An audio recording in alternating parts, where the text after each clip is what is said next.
জামতলা আজ যাকে আমরা ব্যস্ত একটা বাজার হিসেবে দেখি তার ইতিহাস খুবই আলাদা।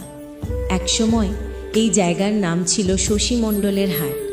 হাতে গোনা কয়েকটা দোকান আর চারপাশে শুধু নদী ও গাছপালা। কোনো রাস্তা ছিল না, ব্রিজ তো দূরের কথা।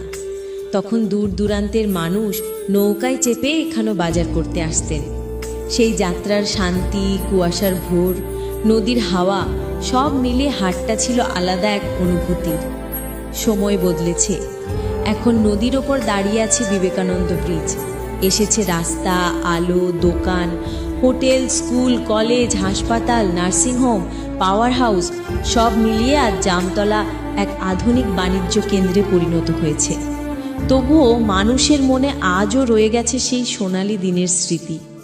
নৌকায় বাজারে যাওয়ার আনন্দ, নদীর ধারের নিঃশব্দ নীরবতা আর শশী মণ্ডলের হাটের সেই সরল শান্তি। জামতলা বদলেছে, বড় হয়েছে, কিন্তু ইতিহাসের সেই পুরনো গল্প আজও সমান প্রিয়। এরকম আরও সুন্দর ভিডিও দেখতে